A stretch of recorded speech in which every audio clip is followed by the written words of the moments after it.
চিকেনটা কেমন লাগে।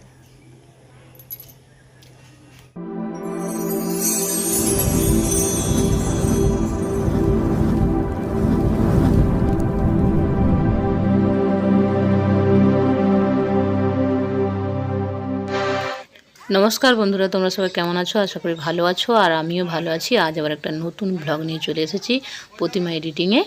আর যারা আমার পেজ থেকে দেখছো প্লিজ আমার পেজটি ফলো করে দেবে। তো চলো এই ব্লগটা স্টার্ট করি। আর এখন দেখতেই পাচ্ছ আমাদের বিরিয়ানি খাওয়া দাওয়া চলছে। তো এই যে দেখো, আর এই বিরিয়ানির একটা কথা আমি বলতে চাই। এই যে বড় লেগ পিসটা দেখতে পাচ্ছ, তো 1 প্লেট বিরিয়ানি এখানে আনা হয়েছিল। আর বাবি গিয়েছিল বিরিয়ানি খেতে, মানে বাবিরা 3 বন্ধু মিলে গিয়েছিল। তো ওখানে মানে বিরিয়ানি 3 প্লেটের সাথে 1 প্লেট ফ্রি। তো সেই জন্য ওরা 3 জন গিয়েছিল, 3 জন খেয়ে এসেছে, আর আমাদের জন্য 1 প্লেট নিয়ে এসেছে। এবং খুবই মানে কি দেখতে সুন্দর লাগছে। আর আমি কখনো বিরিয়ানি খাইনি, এই কারণেই বলছি। অনেকবার টেস্ট করেছি, বাট আমি খেতে পারিনি। উগ্র যে গন্ধটা, আমার সেটা ভালো লাগেনি। তো আমি সেই সূত্র মানে সেই জন্যই আমি বিরিয়ানিটা খেয়ে উঠতে পারিনি। তো আজ ভাবি আমাকে বিরিয়ানি নিজের মানে কি বলবো সাজিয়ে গুজিয়ে দিচ্ছে, দেখতেই পাচ্ছ পরিবেশন করছে। তো নিজের হাতে এনেও দিল এবং আমাদেরকে পরিবেশন করে দিচ্ছে, ভাগাভাগি করে দিচ্ছে। যেহেতু 1 প্লেট আছে আর 1 প্লেট 3 জন মিলে খাওয়া হবে, কারণ 3 প্লেট তো ওরা খেয়ে এসেছে এর আগেই আমি বললাম। আর আমাদের জন্য 1 প্লেটকে নিয়ে এসেছে। তো অনুষ্কা আছে, অনুষ্কার মা আছে, আর আমি আছি। তো দেখতেই পাচ্ছ খুব সুন্দরভাবে বাবি পরিবেশন করে দিচ্ছে নিজের হাতে। তো ও আর কি বড় লেগ পিসটা দিয়েছে। তো ও বলছে যে আমি যে বিরিয়ানিটা খেয়েছিলাম তো তাতে লেগ পিস পড়েনি, তো এখান থেকে লেগ পিসটা খানিকটা ও খাবে। তো কেটে নিচ্ছে, দেখতেই পাচ্ছ। আর আমি যেটা এই বিরিয়ানিটা খেয়ে আমি যেটা বুঝলাম, কোনো গন্ধ নেই, পুরো মানে কি বলবো খুবই সুন্দর খেতে লাগলো বিরিয়ানিটা। আর ভাবছিও যে একদিন যেতে হবে, এরকম একটা ভাবনা চিন্তা চলছে মনের মধ্যে।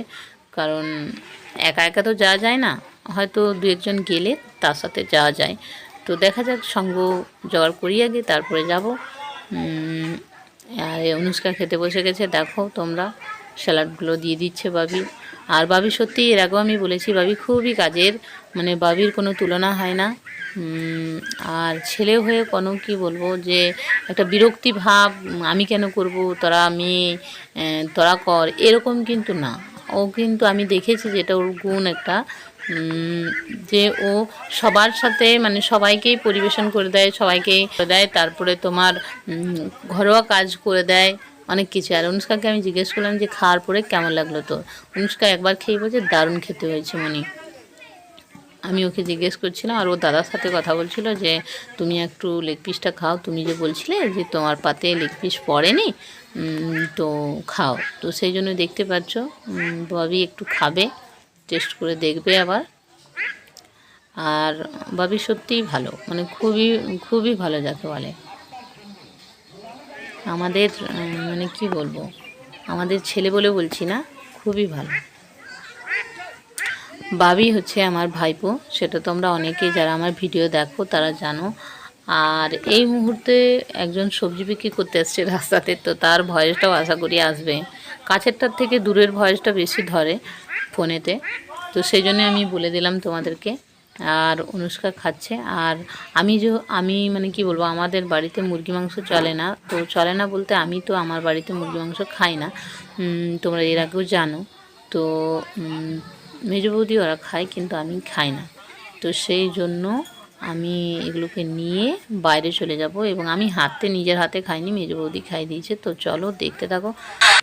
আর অনুষ্কা তো অনেক দিন বাদে চিকেন বিরিয়ানি খেয়ে তো খুব খুশি, মানে ও অনেক দিন ধরেই বলছিল বিরিয়ানি খাবো খাবো, বাট আমাদের যাওয়া হয়ে ওঠেনি, মানে যেয়ে উঠতে পারিনি আর কি আমরা। তো সেই জন্য আর ও আজকে দাদা এনেছে, তো খুবই খুশি। এই যে তারপরে দেখো আমি বাইরে বেরিয়ে চলে এসেছিলাম। তো প্রথমে আমি বললাম যে আমাদের বাড়িতে চিকেন কেউ খায় না, তার মধ্যে আমি খাই, মেজ বৌদি খাই, অনুষ্কা খায়। তো আমি বাইরে এসে